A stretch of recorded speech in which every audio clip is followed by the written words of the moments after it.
ನಮಸ್ಕಾರ. ಆಹಾರ, ಆರೋಗ್ಯ, ಅಧ್ಯಾತ್ಮ ಈ ಸಂಸ್ಕಾರದ ಬೆಳಕಿಗೆ ತಮ್ಮೆಲ್ಲರಿಗೂ ಸ್ವಾಗತ, ಸುಸ್ವಾಗತ. ಇವತ್ತು ನಮ್ಮೊಂದಿಗಿದ್ದಾರೆ ಡಾಕ್ಟರ್ ಆರ್ ಶ್ರೀಲತಾ. ಅವರು MBBS, MD ಎರಡನ್ನೂ ಬೆಂಗಳೂರು ಮೆಡಿಕಲ್ ಕಾಲೇಜಿಂದ ಮಾಡಿ, ಬೆಂಗಳೂರು ಮೆಡಿಕಲ್ ಕಾಲೇಜಿನಲ್ಲೇನೆ ಪ್ರೊಫೆಸರ್ ಆಗಿ, ಹೆಡ್ ಆಫ್ ದ ಡಿಪಾರ್ಟ್ಮೆಂಟ್ ಆಗಿ, ರಿಟೈರ್ಡ್ ಆಗಿ, ಈಗ ಅವರು head of the department of immunohematology and also blood donation in BGS hospital ಅಲ್ಲಿ ಇದ್ದಾರೆ. ಇದಕ್ಕಿಂತ ಮೇಲಾಗಿ ಅವರು ಕರ್ನಾಟಕದ ಬ್ರಾಂಚ್ಗೆ ಅಧ್ಯಕ್ಷರಾಗಿದ್ದಾರೆ ಕೂಡ. ಹಾಗಾಗಿ ಅಪಾರವಾದಂಥ ಒಂದು ಅನುಭವ ಇದ್ದು 3,000ಕ್ಕೂ ಹೆಚ್ಚು ಜನರಿಗೆ ಅವರು ರಕ್ತದಾನ ಮಾಡಕ್ಕೆ ಅವರಿಗೆ ಒಂದು ಪ್ರೇರೇಪಣೆ ಕೊಟ್ಟು ಕಲೆಕ್ಟ್ ಮಾಡಿದ್ದಾರೆ. ಹಾಗಾಗಿ ಈ ತರ ದಾಖಲೆ ಮಾಡಿ lifetime achievement during the covid as a covid warrior ಅಂತ 2022ರಲ್ಲಿ ಅವರು ಪ್ರಶಸ್ತಿಯನ್ನು ಕೂಡ ಪಡೆದಿದ್ದಾರೆ. ಹೀಗಾಗಿ ಅಪಾರವಾದಂಥ ಅನುಭವದ ಜೊತೆಗೆ ಒಂದು ಅನುಕಂಪ, ಕಳಕಳಿ ಜನರಿಗಾಗಿದ್ದು, ರಕ್ತದಾನ ಇಲ್ಲದೇನೆ ರಕ್ತ ಸಿಗದೆ ಸಾಯುವಂಥವ್ರು ಆಗಬಾರ್ದು ಅಂತ ಅವರು ಇದು ವರ್ಲ್ಡ್ ಬ್ಲಡ್ ಡೊನೇಷನ್ ಡೇಗೆ ಅದರ ಮಹತ್ವ ಏನು ಅಂತ ತಿಳಿಸ್ಕೊಳಕ್ ಬಂದಿದ್ದಾರೆ. ಬನ್ನಿ ನಾವೆಲ್ಲರೂ ಅವರನ್ನ ಸ್ವಾಗತ ಮಾಡ್ಕೊಳ್ಳೋಣ. ನಮಸ್ಕಾರ ಶ್ರೀಲತಾ. ನಮಸ್ಕಾರ ಮೇಡಮ್. ನಮಸ್ಕಾರ ಮೇಡಮ್. ನಮಸ್ಕಾರ. ಈಗ ನೋಡಿ, ಒಂದು ಕಾಲಕ್ಕೆ ಅನ್ನದಾನಕ್ಕೆ ಇನ್ನು ದಾನ ಉಂಟೆ ಅಂತ ಸರ್ವಜ್ಞ ಹೇಳಿದ್ರು. ಆಮೇಲೆ ನಮಗನಿಸ್ತು ಬರೀ ಅನ್ನ ಒಂದು ಸಲ ಹೊಟ್ಟೆ ತುಂಬಿದ್ರೆ ಹಸ್ದಾಗ ಆಗುತ್ತೆ, ಆದ್ರೆ ರಕ್ತ ಇಲ್ದಿದ್ರೆ ಜೀವನೇ ಹೊಟ್ಟೋಗುತ್ತಲ್ಲಪ್ಪ ಅಂತ ರಕ್ತದಾನಕ್ಕಿಂತ ಇನ್ನು ದಾನ ಉಂಟೆ ಅಂತಂದ್ವಿ. ಆಮೇಲೆ ಕಣ್ಣು ದಾನ ಬಂತು, ಹೃದಯ ದಾನ ಬಂತು, ಕವಾಟಗಳ ದಾನ ಬಂತು, ಕಿಡ್ನಿ ದಾನ ಬಂತು, ಎಲ್ಲಾ ಅಂಗಾಂಗಗಳು ದಾನ ಬಂದ್ರು ಕೂಡ ಈ ರಕ್ತದಾನದ ಮಹತ್ವ ಹೋಗಿಲ್ಲ. ಅವು ಎಲ್ಲಾ ಆಪರೇಷನ್ ಮಾಡಕ್ಕೆ ರಕ್ತ ಬೇಕೇ ಬೇಕು.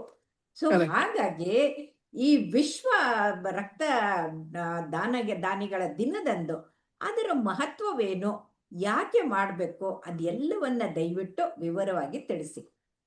ಖಂಡಿತ ಮೇಡಮ್. ಇದು ವಿಶ್ವ ರಕ್ತದಾನಿಗಳ ದಿನಾಚರಣೆ ಪ್ರತಿ ವರ್ಷವೂ ಕೂಡ ಜೂನ್ 14ರಂದು ಆಚರಿಸಲಾಗ್ತಾ ಇದೆ. ಇದು ವಿಶ್ವದಲ್ಲಿ ಎಲ್ಲ ಆಚರಿಸ್ತಾರೆ. ಇದು ಕಾರ್ಲ್ ಲ್ಯಾನ್ಸ್ಟರ್ನರ್ ಅಂತ ಹೇಳ್ಬಿಟ್ಟು ಸೈಂಟಿಸ್ಟ್, ಅವರ ಹುಟ್ಟಿದಬ್ಬ ಕಾರಣವಾಗಿ, ಮತ್ತೆ ಇದು ನಮ್ಗೆ ಬ್ಲಡ್ ಗ್ರೂಪ್ ಗೊತ್ತಲ್ವೇ, ಎಲ್ರಿಗೂ ಕೂಡ ನಮ್ ಬ್ಲಡ್ ಗ್ರೂಪ್ ಗೊತ್ತಿದೆ. ಅದನ್ನ ತಿಳಿಸಿ ಕೊಟ್ಟಿರೋರೇ ಇವರು, ಕಂಡು ಹಿಡಿದಿದವರೇ ಇವರು, ಕಾರ್ಲ್ ಲ್ಯಾನ್ಸ್ಟರ್ನ್ ಅವರು.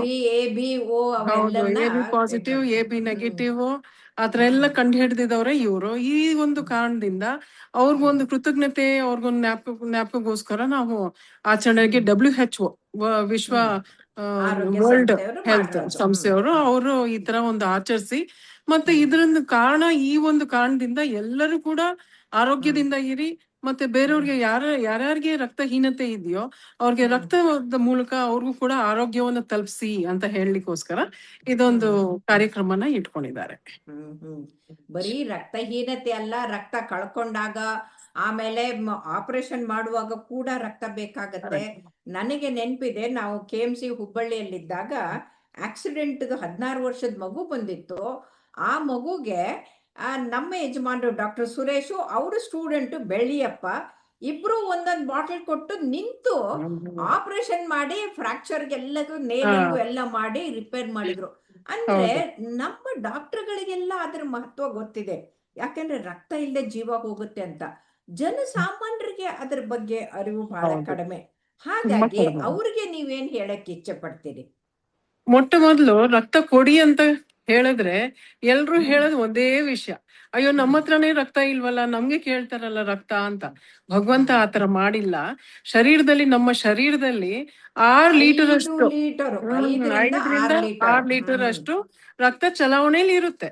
ಅದ್ರಲ್ಲಿ ನಾವು ತಗೊಳ್ಳೋದು ಎಷ್ಟು ಅಂದ್ರೆ, ಒಂದು ದೊಡ್ಡ ನೀರಿನ ಲೋಟ ಅಥವಾ ಲಸ್ಸಿ ಲೋಟ ಅಂತಾನೆ ಹೇಳ್ಬೋದು, ಅಷ್ಟನ್ ಮಾತ್ರ. 350, ಅರ್ಧ ಲೀಟ್ರು ಇಲ್ಲ, ಅದ್ರಷ್ಟೇ ತಗೊಳ್ಳೋದು. ಅದಕ್ಕೆ ಭಯ ಬೀಳೋದೇ ಇಲ್ಲ. ಅದನ್ನ ನಾನು ಇನ್ನೊಂದು ರೀತಿಯಿಂದ ಹೇಳೋದಾದ್ರೆ, ನಮ್ದು 1 ನಿಮಿಷಕ್ಕೆ 80 ಸಲ ಮಿಡಿತ ಇರುತ್ತೆ. ಅದು ಒಂದು ದಿನಕ್ಕೆ 1 ಕೋಟಿ ಎಷ್ಟು ಸಲ ಮಿಡಿಯುತ್ತೆ. ಆದ್ರೆ ನಾವು ರಕ್ತ ತಗೊಳ್ಳೋದು ಕೇವಲ 6ರಿಂದ 7 ಮಿಡಿತದ ರಕ್ತವನ್ನ ಮಾತ್ರ ತಗೊಳ್ತೀವಿ ಅಂದ್ರೆ ಹೌದು. ಅದು ಲೆಕ್ಕಕ್ಕೆ ಇಲ್ಲ. ಇಲ್ಲ. ಬಹುಶಃ ಅಲ್ಲಿ ಮಹಿಳೆಯರು ಮುಟ್ಟಿನಲ್ಲಿ ಅದಕ್ಕಿಂತ ಹೆಚ್ಚು ರಕ್ತ ಕಳ್ಕೊಳ್ತಾರೆ. ಅದ್ ಸರಿ ಮೇಡಮ್, ಅದ್ ಭಯ ಪಡ್ಬೇಡ್ದು. ಅದಕ್ಕೋಸ್ಕರ ತುಂಬಾ ಭಯ ಪಡ್ತಾರೆ. ಸೂಜಿಯಲ್ಲಿ ನಾವು ಏನ್ ಮಾಡ್ತೀವಿ, ಅದರಲ್ಲಿ ಔಷಧಿ ತುಂಬಿರುತ್ತೆ. ಆ ಔಷಧಿ ಹೋಗ್ಬಿಟ್ಟು ನಮ್ಮ ಶರೀರದಲ್ಲಿ ಅದು ರಿಯಾಕ್ಟ್ ಆಗ್ಬಿಟ್ಟು ನಮ್ಗೆ ನೋವಾಗುತ್ತೆ. ಇಂಜೆಕ್ಷನ್ಸ್ ಇಲ್ಲಿ ಖಂಡಿತವಾಗ್ಲೂ ನೋವಾಗೋದಿಲ್ಲ. ಭಯ ಬೀಳ್ತಾರೆ, ರಕ್ತ ಇಲ್ದ ಅಂತ ಒಂದು, ಇನ್ನೊಂದು ಏನಂತ ಹೇಳಿದ್ರೆ ನೋವಾಗುತ್ತೆ ಅಂತ ಇನ್ನೊಂದು. ಆ ನೋವು ಖಂಡಿತವಾಗ್ಲೂ ಆಗೋದಿಲ್ಲ.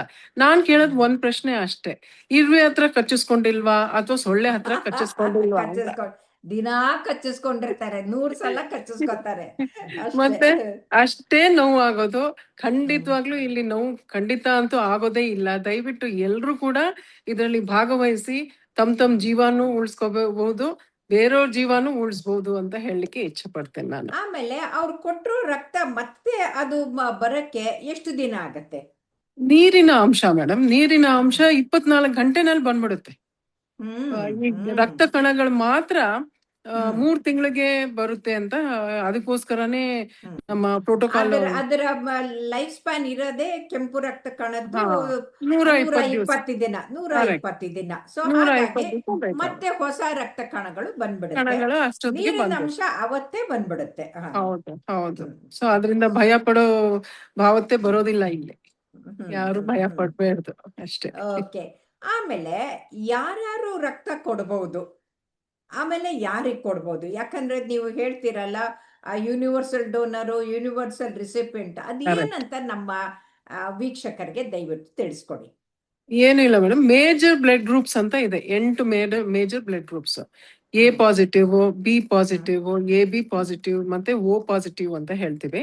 ಅದೇ ಪ್ರಕಾರ ಆಂಟಿಜನ್ ರಿಯಾಕ್ಷನ್ಸ್ ನೋಡ್ಬಿಟ್ಟು ಅದರಲ್ಲಿ ಸೆಲ್ಯುಲಾರ್ ಸ್ಟ್ರಕ್ಚರ್ ಅಲ್ಲಿ ಅದು ಇಲ್ಲದೆ ಹೋದ್ರೆ, ಆಂಟಿಜನ್ ಇದು ರಿಯಾಕ್ಷನ್ಸ್ ಆಗ್ಲಿ ಇಲ್ಲದೆ ಹೋದ್ರೆ ನೆಗೆಟಿವ್ ಅಂತ ಹೇಳ್ತೀವಿ, RH ನೆಗೆಟಿವ್ ಅಂತ ಹೇಳ್ತೀವಿ.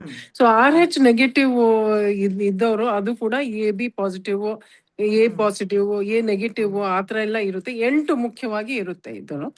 ಸೊ ಇದನ್ನ ನಾವು ಓ ಪಾಸಿಟಿವ್ ಅನ್ನೋದನ್ನ ಭಗವಂತ ಎಲ್ಲರಲ್ಲೂ ಜಾಸ್ತಿ ಕೊಟ್ಟಿದ್ದಾನೆ ಪ್ರಪಂಚದಲ್ಲಿ, ಓ ಪಾಸಿಟಿವ್ ಅನ್ನೋದು. ಅದಕ್ಕೆ ಆ ಒಂದು ರಕ್ತದ ಗುಂಪಿಗೆ ಯೂನಿವರ್ಸಲ್ ಡೋನರ್ ಅಂತ ಹೇಳ್ತೀವಿ. ಮತ್ತೆ ಓ ನೆಗೆಟಿವ್ ಅನ್ನೋದನ್ನ ಸೇಫ್ ಯೂನಿವರ್ಸಲ್ ಸೇಫ್ ಬ್ಲಡ್ ಅಂತ ಹೇಳ್ತೀವಿ.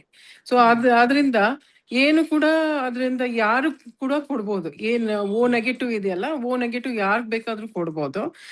ಓ ಪಾಸಿಟಿವ್ ಇರೋದು ಯಾರಿಂದ ಬೇಕಾದ್ರೂ ತಗೋಬಹುದು. ಸೊ ಹೀಗಾಗಿರುತ್ತೆ ಅದನ್ನ. ಸೊ ಇದು ಸ್ವಲ್ಪ ಪ್ರಮಾಣದಲ್ಲಿ ಬೇರೆ ಬೇರೆ ಕಡೆ, ಯಾಕಂತ ಹೇಳಿದ್ರೆ ನಮ್ದು ಕಾಂಟಿನೆಂಟ್ ಏನು Asian continent. So Asian continent ಅಲ್ಲಿ ಬಿ ಪಾಸಿಟಿವ್ ಜಾಸ್ತಿ ಕಂಡು ಬಂದಿದೆ. ಸೊ ಇದು ಬೇರೆ ಬೇರೆ ಪ್ರಪಂಚದಲ್ಲಿ ಓ ಪಾಸಿಟಿವ್ ಜಾಸ್ತಿ ಬಂದಿದ್ರು ಕೂಡ ಬೇರೆ ಬೇರೆ ಕಾಂಟಿನೆಂಟ್ಸ್ ಅಲ್ಲಿ ಅದ್ರ ಪ್ರಮಾಣ ಹೆಚ್ಚಿಗೆ ಕಡಿಮೆ, ಪಾಪ್ಯುಲೇಷನ್ ಪ್ರಕಾರ ಹೆಚ್ಚಿಗೆ ಕಡಿಮೆ ಇರುತ್ತೆ.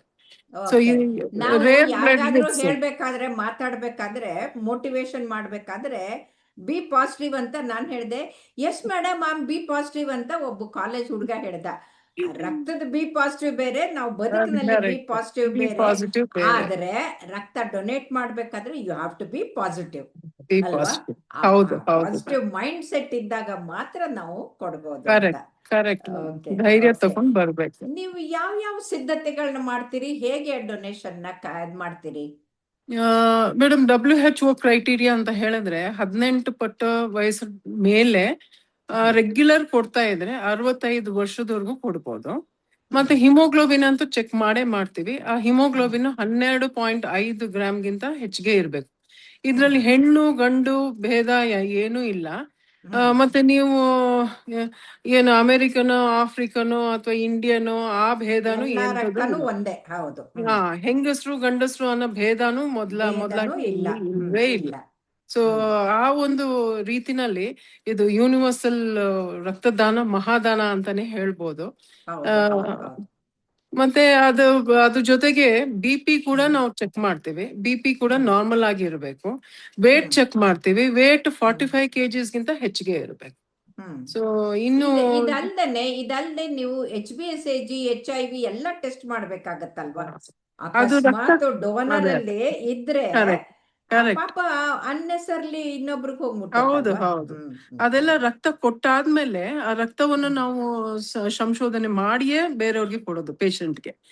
ಅದಕ್ಕೆ ಮುಂಚಿನ ತರ ಪಿಕ್ಚರ್ಸ್ ಅಲ್ಲಿ ಹಳೆ ಪಿಕ್ಚರ್ಸ್ ಅಲ್ಲೆಲ್ಲ ನೋಡ್ತಾ ಇದ್ವಿ, ಒಬ್ರು ಕೊಡೋರು ಒಬ್ರು ತಗೊಳ್ಳೋರು, ಆಮೇಲೆ ಅಲ್ಲ ಬಾಯ್ ಬಾಯ್ ಆಗ್ಬಿಡೋರು. ಫಿಲ್ಮ್ಗಳಲ್ಲಿ ಅಲ್ಲೇ ಮಲಗಿಸ್ಬಿಟ್ಟು ಆ, ಒಂದು ಬೆಡ್ ಮೇಲೆ ಹಿಂಗ್ ಕೊಡ್ತಾ ಆ, ಇದ್ದು ಇನ್ನೊಂದ್ ಬೆಡ್ಡಿಗೆ ಹಾಗೆ ಹೋಗೋದು ಹಾಗೆ ಹೌದು. ಆಗಿಲ್ಲ. ಆ ತರ ಅದು ಒಂಥರ ಪರಿಸ್ಥಿತಿ ಎಲ್ಲ ಡ್ರಮಟೈಸ್ ಹೋಯ್ತು. ಮಾಡುವಂತದ್ದು ಇಲ್ಲ. ಹೌದು ಹೌದು. ಆ ತರ ಅಂತೂ ಈಗ ಇಲ್ವೇ ಇಲ್ಲ.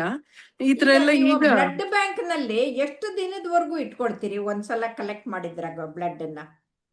RBCsಗೆ PRBCs packed red blood cells ಅಂತ ಹೇಳ್ತೀವಿ. ಅದು 30 ದಿವಸ 35 ದಿವಸ ಮಾತ್ರ ಇಡ್ಲಿಕ್ಕೆ ಸಾಧ್ಯ. ಅದಕ್ಕೆ ಪ್ರತ್ಯೇಕ ಒಂದು ಟೆಂಪರೇಚರ್ ಅಲ್ಲಿ ಇಟ್ಟು ನಾವು ಕೊಡ್ಬೇಕಾಗುತ್ತೆ. 2 to 8 ಡಿಗ್ರಿ ಸೆಂಟಿಗ್ರೇಡ್ ಅಲ್ಲಿ ಇಟ್ಟು ನಾವು ಕೊಡ್ಬೇಕಾಗುತ್ತೆ. ಇನ್ನೊಂದು ನೀರಿನ ಅಂಶ ನಾವು ಫ್ರಾಕ್ಷನೇಟ್ ಮಾಡ್ತೀವಿ. ಸೊ ಆ ನೀರಿನ ಅಂಶ ಬಂದು ನಾವು 1 ವರ್ಷದವರೆಗೂ ಇಡ್ಬೋದು. ಅದು ಡೀಪ್ ಫ್ರೀಸರ್ ಅಲ್ಲಿ -ಡಿಗ್ರಿನಲ್ಲಿ ಇಟ್ಟಿರ್ತೀವಿ. -30 ಡಿಗ್ರಿ -80 ಡಿಗ್ರಿ ಆತರ ಎಲ್ಲ ಇಟ್ಬಿಟ್ಟು ಅವ್ರಿಗೆ ಆ ಒಂದು ಇದ್ರಲ್ಲಿ ಕೊಡ್ತೀವಿ. ಮತ್ತೆ ಪ್ಲೇಟ್ಲೆಟ್ಸ್ ಕೂಡ ಈಗ ಡೆಂಗು ಸೀಸನ್, ಮಳೆ ಸೀಸನ್ ಬಂತು. ಸೊ ಪ್ಲೇಟ್ಲೆಟ್ಸ್ ಕೂಡ ಇನ್ನೊಂದ್ಸತಿ ಅದನ್ನ FFP ಫ್ರೆಶ್ ಫ್ರೋಸನ್ ಪ್ಲಾಸ್ಮಾ ಅಂತ ಏನ್ ಹೇಳ್ತೀವಿ, ಆ ನೀರಿನ ಅಂಶ ಮತ್ತೆ ಇನ್ನೊಂದ್ಸತಿ ಸ್ಪಿನ್ ಮಾಡ್ಬಿಟ್ಟು ಅದ್ರ ಪ್ಲೇಟ್ಲೆಟ್ಸ್ ಮಾತ್ರ ಬೇರ್ಪಡಿಸ್ತೀವಿ. ಆ ಪ್ಲೇಟ್ಲೆಟ್ಸ್ ಬರೀ 5 ದಿವಸ ಮಾತ್ರ ಇಡ್ಲಿಕ್ಕೆ ಸಾಧ್ಯತೆ ಇದೆ. ಸೊ ಅಂದ್ರೆ ವೈಟ್ ಬ್ಲಡ್ ಸೆಲ್ಸ್ ಅಂತೀವಿ, ಪ್ಲೇಟ್ಲೆಟ್ ಕನ್ನಡದಲ್ಲಿ ಬಿಳೆ ಕಣಗಳು ಅಂತ ಅಂತೀವಿ. ಎಲ್ಲಾದ್ರೂ ರಕ್ತ ಇದಾದಾಗ ಅಲ್ಲಿ ಹೋಗಿ ಸೀಲ್ ಮಾಡಕ್ಕೆ ಹೋಗುತ್ತೆ. ಸೊ ಅದರಿಂದನೇ ರಕ್ತನಾಳಗಳಲ್ಲಿ ರಕ್ತ ಹೆಪ್ಪುಗಟ್ಟಕ್ಕೆ ಕಾರಣ ಆ ಬಿಳೆದು.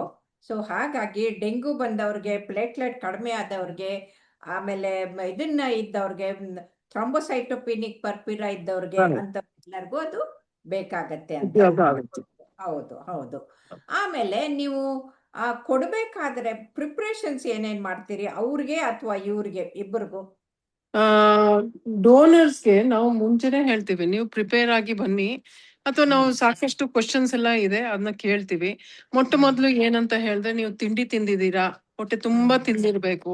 ಬ್ರೆಡ್ ಬನ್ನು ಮತ್ತೆ ಅರ್ಧ ಪೂರಿ ಆತರ ಎಲ್ಲ ತಿನ್ಕೊಂಡ್ ಬಂದ್ರೆ ಖಂಡಿತ ಆಗೋದಿಲ್ಲ. ನಿದ್ದೆ ಕೇಳ್ತೀವಿ. ನಿದ್ದೆ ಕೂಡ 6 hours ಗಂಟೆಗಿಂತ ಜಾಸ್ತಿ ಮಲ್ಗಿರ್ಬೇಕು, ನಾರ್ಮಲ್ ನಿದ್ದೆ.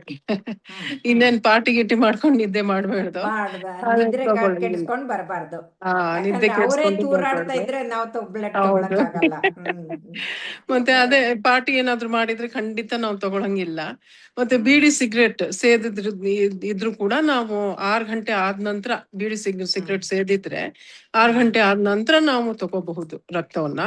ಅವ್ರಿಗೆ ನಾವು ಹೇಳಿರ್ತೀವಿ, ಚೆನ್ನಾಗಿ ಊಟ ಮಾಡ್ಕೊಂಡು ನಿದ್ದೆ ಮಾಡ್ಕೊಂಡು ಮಾರನೇ ದಿವಸ ಬೆಳಿಗ್ಗೆ ಕೂಡ ನೀವು ಚೆನ್ನಾಗಿ ನಿದ್ದೆ ಮತ್ತೆ ಊಟ ಚೆನ್ನಾಗಿ ಹೊಟ್ಟೆ ತುಂಬಾ ತಿನ್ಕೊಂಡು, ಸಾಲಿಡ್ ಫುಡ್ ತಿನ್ಕೊಂಡು, ಮತ್ತೆ ಏನಾದ್ರು ಮಾತ್ರೆ ಏನಾದ್ರು ತಗೊಳ್ತಾ ಇದ್ರೆ, ಈಗ ಸರ್ವೇ ಸಾಮಾನ್ಯ ಆಗ್ಬಿಟ್ಟಿದೆ, ಥೈರಾಯ್ಡ್ ಮತ್ತೆ ಇನ್ನಿತರ ಏನೇನೋ ಕಾಯಿಲೆಗಳಿಗೆ, ಡಯಾಬಿಟಿಸ್ ಆಗ್ಲಿ ಏನಾದ್ರು ತಗೊಳ್ತಾ ಇದ್ರೆ ಅದನ್ನ ತಗೊಳ್ಬಾರ್ದು. ಇನ್ಸುಲಿನ್ ಇದ್ರೆ ಖಂಡಿತವಾಗ್ಲೂ ನಾವು ತಗೊಳ್ಳಕ್ ಸಾಧ್ಯನೇ ಇಲ್ಲ. ಆಸ್ತಮಾ ಇದ್ರು ಕೂಡ ನಾವು ತಗೊಳ್ಳೋದಿಲ್ಲ. ಸೊ ಬೇರೆ ಕಾಯಿಲೆ ಏನಾದ್ರು ಇದ್ರೆ 3 ದಿವಸ ಮುಂಚೆನೆ ಅದನ್ನ ಏನ್ ಟ್ಯಾಬ್ಲೆಟ್ಸ್ ತಗೊಳ್ತಾ ಇದ್ರು ಆ ಟ್ಯಾಬ್ಲೆಟ್ಸ್ ನ ಬಿಟ್ಟು ನಾರ್ಮಲ್ ಇದೆಯೋ ಇಲ್ವೋ ಅಂತ ವೈದ್ಯರಲ್ಲಿ ಒಂದ್ಸತಿ ಚೆಕ್ ಮಾಡ್ಕೋಬೇಕು. ಚೆಕ್ ಮಾಡ್ಕೊಂಡು ನಾರ್ಮಲ್ ಇದೆ ಅಂತ ಹೇಳಿದ್ರೆ ಖಂಡಿತವಾಗ್ಲೂ ಅವರು ರಕ್ತವನ್ನ ಕೊಟ್ಟಾದ ನಂತರ ಅವರು ಟ್ಯಾಬ್ಲೆಟ್ಸ್ ತಗೊಂಡ್ರೆ ವಾಸಿ. ಆಗಿರೋರ ಹತ್ರ ಮಾತ್ರ ನಾವು ತಗೊಳ್ಳಿಕ್ ಸಾಧ್ಯ. ಓಕೆ. ತುಂಬಾ ಧನ್ಯವಾದಗಳು ಶ್ರೀಲತಾ ಅವರೇ. ಬಹುಶಃ ನಮ್ಮ ವೀಕ್ಷಕರೆಲ್ಲ ನಿಮ್ಮ ಮಾತನ್ನ ಕೇಳ್ಕೊಂಡ್ಬಿಟ್ಟು ಸದ್ಯಕ್ಕೆ ಯಾವುದು ತೊಂದರೆ ಆಗೋದಿಲ್ಲ ಅಂತ ಧೈರ್ಯವಾಗಿ ರಕ್ತವನ್ನ ಡೊನೇಟ್ ಮಾಡ್ತಾರೆ ಅನ್ಕೊಂಡಿದ್ದೀನಿ. ತುಂಬಾ ಧನ್ಯವಾದಗಳು. ನಮಸ್ಕಾರ ವೀಕ್ಷಕರಿಗೆಲ್ಲ, ಎಲ್ಲರಿಗೂ, ಮೇಡಮ್ಗೂ ಕೂಡ ನಮಸ್ಕಾರ.